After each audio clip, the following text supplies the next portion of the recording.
Mula entablado hanggang sa bukang liwayway, hindi siya nagpapahuli kahit anong role pa yan. Kaya mas kilalanin pa natin si Kuya Badong ng Ang Himala ni Nino, Jay Gonzaga. Good morning! Good morning! My God! My God! Oh, Ay, si Jay, I love team ko nun sa Bagani. Isang Oh, binigyan nila ng love team, di ba? Isang chan Chan lang muna ng, dyan, isang chan. Mekeni. Tugtog ka rin. May ganun. Ganun yun. Ay, tutorial nga, tutorial. Ito naman, tutorial pa. Oh, di ba? Si Ma'am Merto doon. Oo. Yes. And alam mo, na-enjoy ko talaga yung pagtatrabaho natin. I'm so happy. You're also part of One More Chance, the musical. Yes. Na, hindi ko pa, nandun din ako pero hindi ko pa napanood yung sa inyo Yes, na batch. yes. But si Nicole at si CJ were CJ. here. Ngayon naman, kwentuhan mo kami kasi ikaw naman si Kuya Badong. Yes. Sa Ang Himala na Ninyo. Una, I'm so happy, much deserved, napakaraming trabaho. Salamat. Thank you, Lord. Salamat sa lahat ng mga nagtiwala. Salamat sa mga trabahong dumadating. And yun, I'm thankful and blessed. Okay, na Kuya mga Badong. work. Bakit Kuya Badong? Kuya Badong, actually si Kuya Badong, kasi yung role ni Tita Carmi na si Madam Shona, siya yung kontrabida doon sa Bukang Liwayway. So meron siyang mga kasama na si Badong at si Budang. So ito yung mga gumagawa ng mga bagay-bagay. Yes, di ba? Ang Parang galing, di ba? Alipores. Meron din kami Mga yan dito Alipores.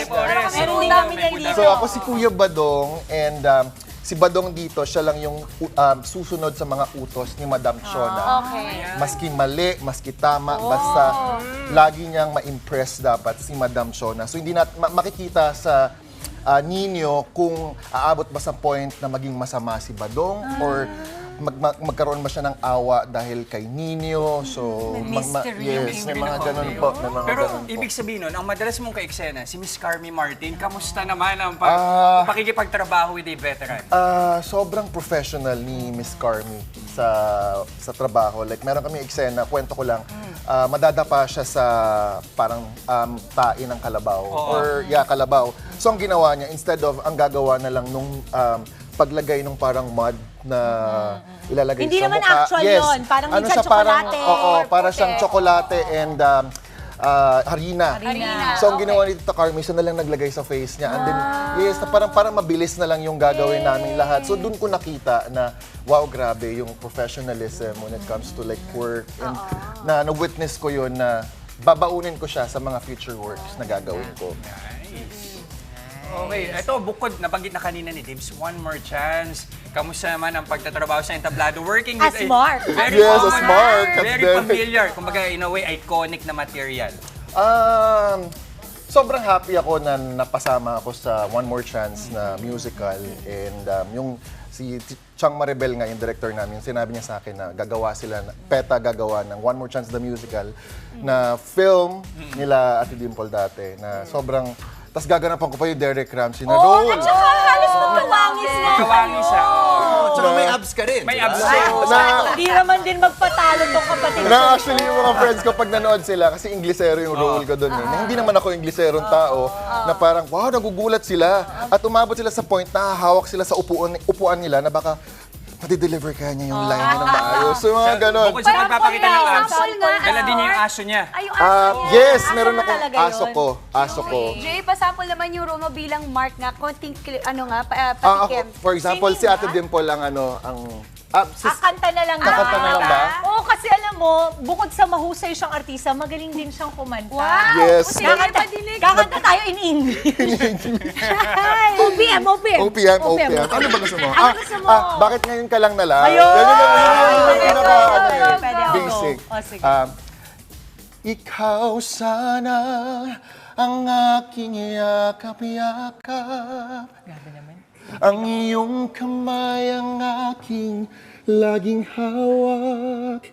At hindi ka niyak. At hindi ka niyak. Bakit ngayon ka lang? Okay, hanggang doon. Ang galing-galing!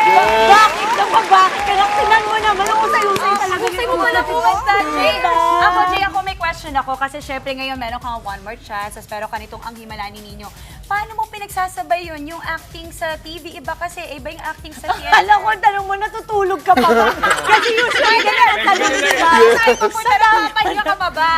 Hindi, pero really, paano mo pinagsasabay yun? Oo nga, Kasi ang ginagawa namin, pag may mga shows kami, every weekends kami, Thursdays to Sundays. So, ang taping naman namin sa Nino, Monday to Wednesday. Okay. So, it's all about time management. And ako, parang habang nandyan, so sige, commit and gawin mo ang trabaho mo ng maayos and napagsasabay ko siya. When it comes to theater, may ginagawa kasi kami rehearsal a month before the show. Yes, So pag nagsushow na kami, medyo kampante na kami. So parang may start, may on button lang kami na okay, ito na gagawin namin. Anong takeaway mo sa teatro na nadala mo sa iyong serye?